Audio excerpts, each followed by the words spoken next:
Storygram Network. Hosting for this podcast is generously provided by Transistor at transistor.fm. Hi, my name is Laurelee, and this is It's Not About Food. So it's not about food, and it's not about weight. What is it about? Everything else, because it's never ever about food or weight, never ever, not even one time, not ever, ever, ever.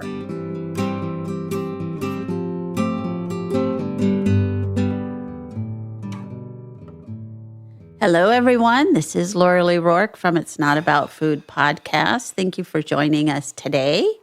And today we're going to be talking about the Body Love card purpose, not porpoise, but purpose.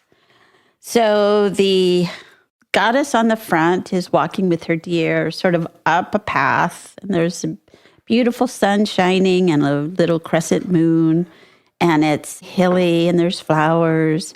It looks like the golden road, the brick road. Anyway, it's a beautiful card, thanks to the artist that drew this. So in the back of the card, it says, following our purpose leads us to the path that feeds our soul. We all possess unique gifts, and we have the need to express those gifts. To find our calling is to find the path of our hearts, the way of life that makes us feel alive and glad to be here. Over time, we may find many different paths, small and large. We find our calling by listening to our inner voice and doing what feels right and true to ourselves. So for me, this is a huge card for recovery. I really thought that my purpose when I was out there struggling with my eating disorder was to have maybe a size 0 dress and to be on a really good diet my whole life. And when I would binge or when I would do behaviors, eating disorder behaviors, I just felt like I had lost my whole purpose for living. It just was so black and white to me. And I forgot that there was a bigger reason for me to be here. I didn't know what that was. But when I started to recover and someone said, you know, you're much more than your weight. You're much more than your eating disorder even. It was like the first time somebody had told me that there was a whole other room that I could go into. I just had to go through the door. So for me, over time, I learned that I had a path and I had many paths. I had many things to do on this earth at this time. And if I just listen to that small inner voice within, it will be very loud and clear of what to do, when to do it, how to do it. And a lot of times I didn't know how I would, for instance, write a book. I had no idea. But Carol and I did. And then we wrote another one. And then I wrote another one. So I don't know even to this day kind of how we had the hubris, if you will, to do it, to step into it, or to open up Beyond Hunger in 1988. I mean, how did we do all the things we did? I don't know. But these were all my paths. And once I got on them, I just went as far as the path led me. And when things would end or things would shift and change, I just went on that path. So I feel like this card really, or the idea of this card, purpose, it helped me so much to stay true to myself. And not that I did it perfectly, or of course I did not, but I did return always to what was my spirit telling me to do. And that was inside of me, not outside of me. So today's guest is somebody who is, I feel, really living her purpose. It's very exciting where she's going right now. And I've known her for a long time. And I'm so happy to have Ashley on today. And I'll let her introduce herself and tell us what she's doing and what this card or what this idea of purpose means to her. Oh, thank you, Laurelee. Oh, it's really nice to be here. So I do feel like I'm on a path now that is very exciting. And like you were just explaining, you don't know how you did all the things that you've done. And I feel the same way right now. And I think the path that I'm on currently, I don't know exactly how I got here or where exactly it's going to lead, but it does feel just so right within my heart, my soul. I'm just trusting the process, which is another one of your wonderful cards. And yeah, so about 6 months ago, I decided to quit my job. Yikes. And embark on opening a treatment center for eating disorders. And it's something that I've thought about for years. Even during my own eating disorder, and especially once I found recovery, I knew that I wanted to help other women going through similar struggles.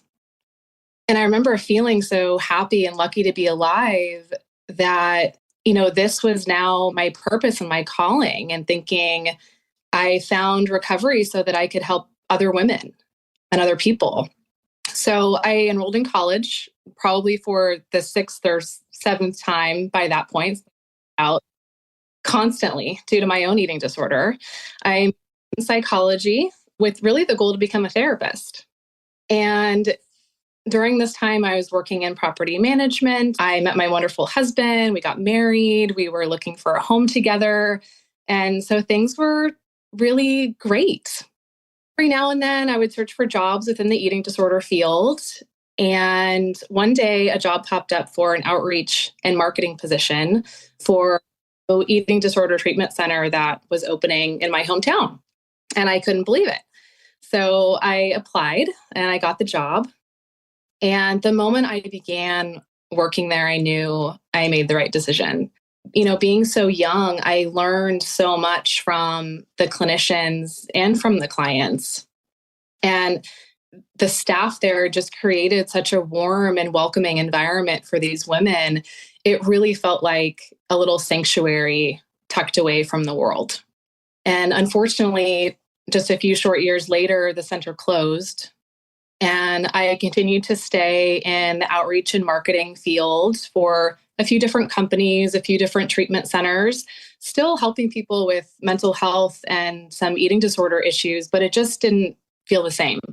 And it was around that time that I started to have this thought every now and then that I should open up my own treatment center for eating disorders. And immediately that was met with, that's absolutely crazy. There's no way you can do that. And so I would just stuff it. I would just stuff it down. And I'd go about my life and my job, and I had 2 babies, and, life was still really good. But that thought would just continue to surface. You need to do this. You need to create a healing space for women. So at times I would research different things on how to do that. I'd put a small business plan together, and then I'd get so insecure and anxious that I would stop completely. And this was a cycle for several years.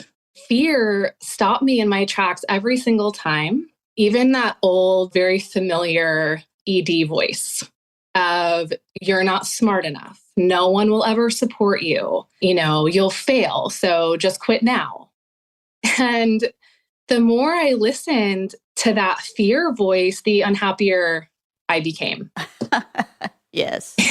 I really believe that the more I ignored my purpose and my true calling, the more my mental health suffered. And something that really struck me on the back of this body love card of purpose was when it reads, that first sentence, following our purpose leads us to the path that feeds our soul. And I wasn't following mine, following a path that just wasn't meant for me anymore. Even though it was successful and had the potential for a great future, it had served its purpose already. And I needed to embark on this new path, even though I wasn't secure in where that would lead. And so in June, I made the decision to trust the process. And so I sit here today with a treatment center that is scheduled to open on January 30th. Wow. and and it's amazing and surreal and probably every emotion you can think of. But I'm just so excited and really happy to be here talking with you this morning. I am too. And it reminds me of when Carol and I opened up Beyond Hunger. We started in my living room, and then at some point, we decided that it probably wasn't great to have all the groups in my house anymore, because I always felt like I was at work. And so we looked for a place, and I remember asking Carol, how are we going to pay for that? She goes, the money will be there. And I think that was one of the greatest parts about having a partnership, that, I'd freak out and she would not, and then she'd freak out and I would not. So I hope you have someone like that believes in you, that when you freak out can say, this is going to be okay. I do. And I feel so lucky to call that person my husband. He's been just an unwavering support for me. I feel like I'm going to get really emotional. We met so young. I was only 22 when I met him, and really just coming into my own. And I feel like in a lot of ways, we kind of grew up together, and he has always supported this purpose. And I think without his support, I probably wouldn't be in this space today and embarking on this. And yeah, it really does make such a difference to have that partner. And I needed that as well. And I feel, very lucky to have him in my corner. Storygram Network. Welcome to One Media. When you're whining with nurses. It's a place I like to call The Bleed. My name is Laurelee, and this is It's Not About Food. The art of being yay isn't just something he developed. Storygram Network. I joined Beyond Hunger about 3 years ago after my own eating disorder recovery. I've been with the Peer Ed program for over a year. I've been a peer educator for a few weeks now. Beyond Hunger is an amazing organization in which high schoolers like me get to go to schools across the Bay Area and educate teens and students on mental health, body image, intuitive eating. I joined because it really helps people. I joined the program because I believe that the information we provide people my age is very important. Beyond Hunger has allowed me to connect with the youth in my community and reaffirm to myself what I know is true. It has given me an opportunity to educate others and inform others around my age.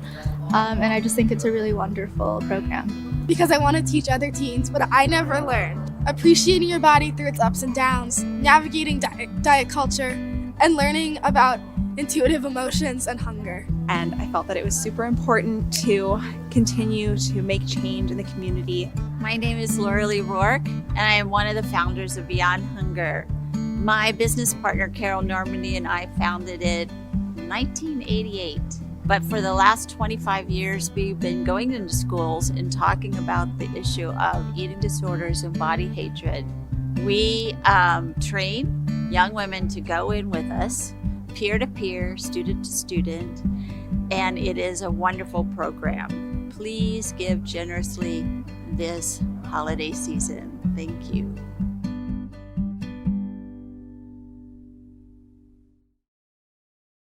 I agree with you. And I find that I often tell my clients, my own clients, about find other people who will walk with you on the path for a little while or forever, whatever, because it's a hard road sometimes. We lose our way, or like you said, the eating disorder ed will come back and tell us that we're not going to make it, or the world will tell us that, whatever. I mean, I started this podcast just by, I don't even know how I did it. I just thought about it, and I told one person, my neighbor, I'm thinking about doing this. And he said, yes, we're doing it. And I'll help you. And I have a friend that can be the producer. And Wow. It felt a little bit like, okay, well, so once other people came on board, I didn't feel like I could say, just kidding.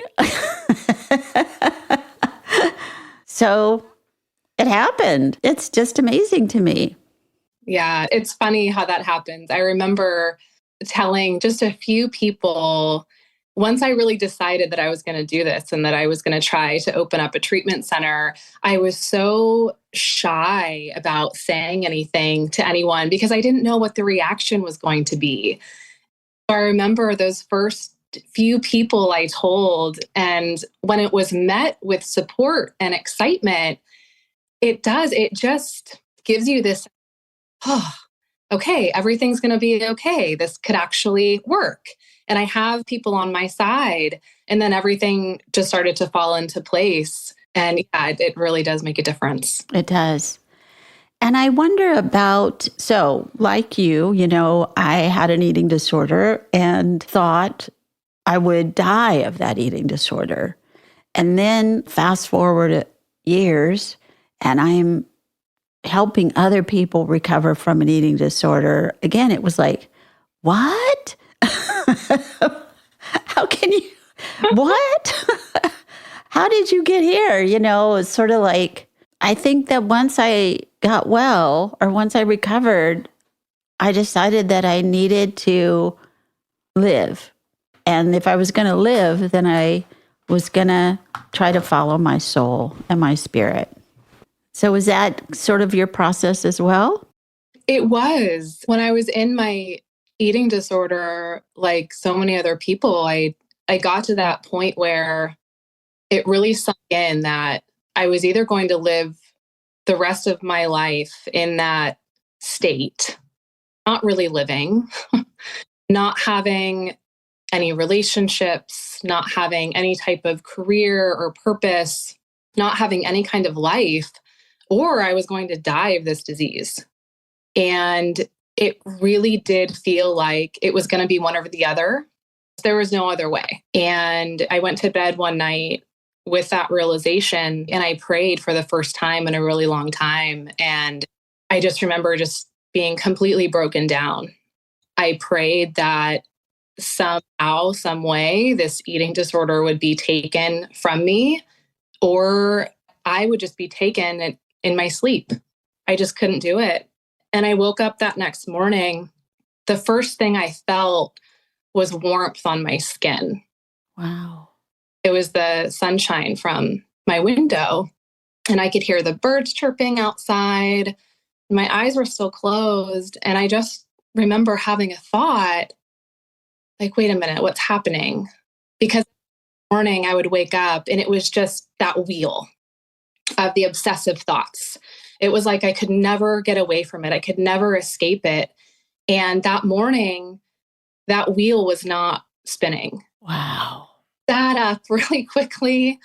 And I just thought, now is my chance. I have to ask for help. I have to tell somebody what's really going on because I don't know how long this is going to last. And that's what I did that day.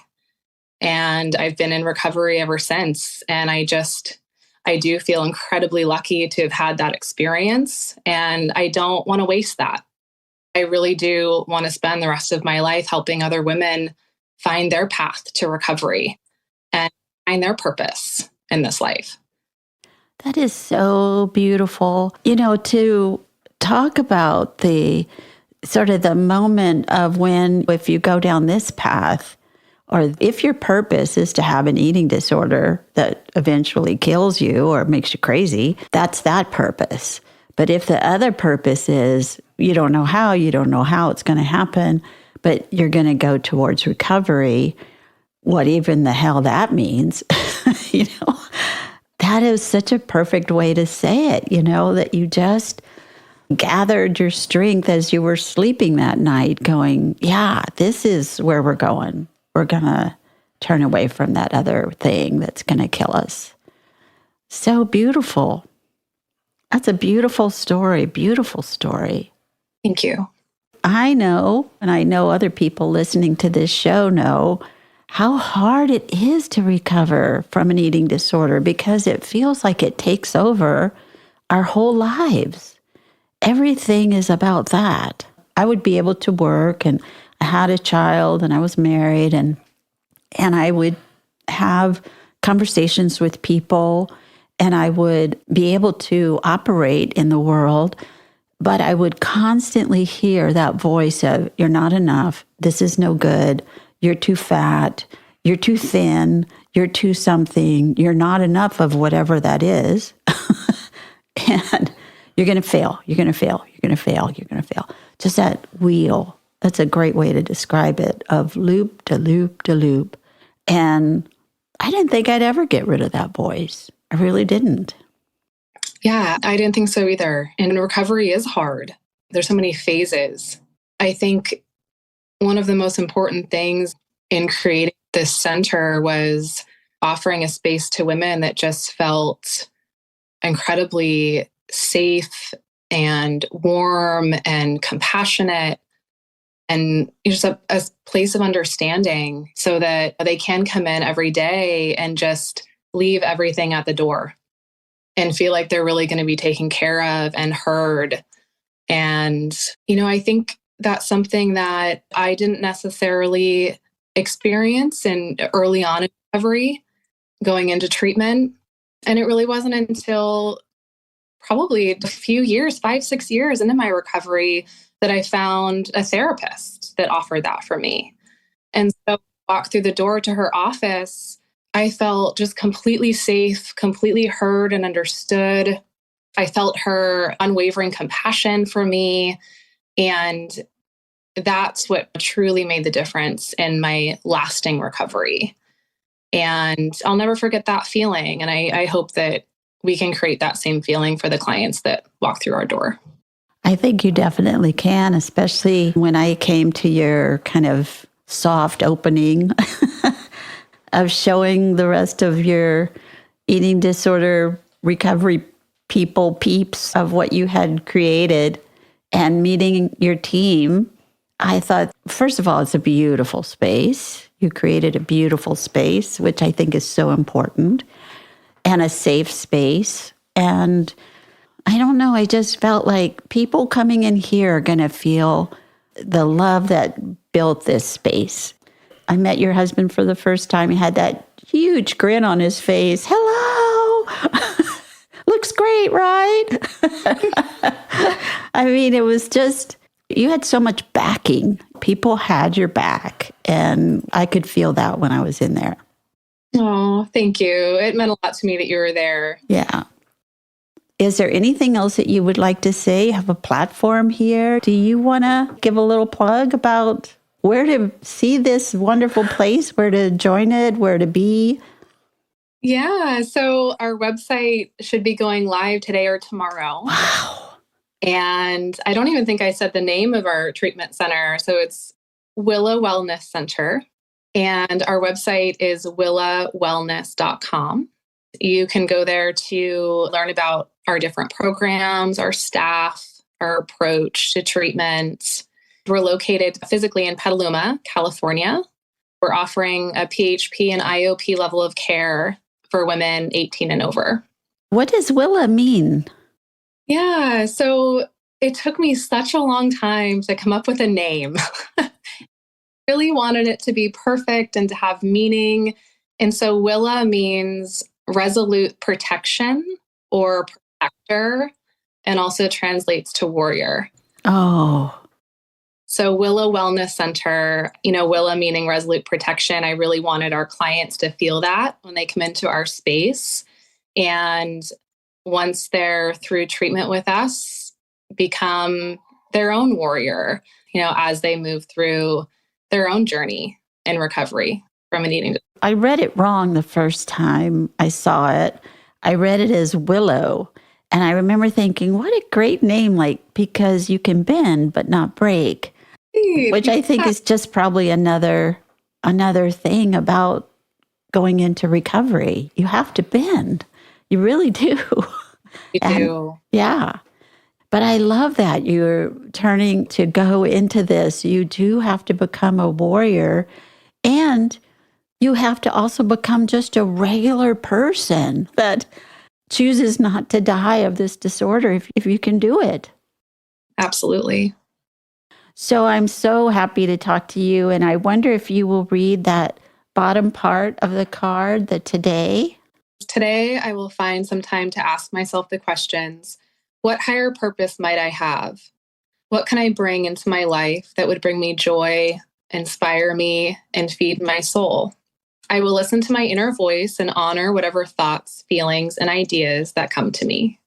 Oh, and you have been walking it, but you are really walking it right now as you go towards your opening. And then hopefully you get to stay around for years and years. I mean, Beyond Hunger, well, we still have our peer ed program where I go into schools with young women and talk about eating disorders and body hatred. But the big part of Beyond Hunger closed the groups and therapy and support. So it ran for a long time, like over 30 years, which I couldn't believe it. I thought, we'll open this little organization and it'll go for a few years because people will not have eating disorders anymore.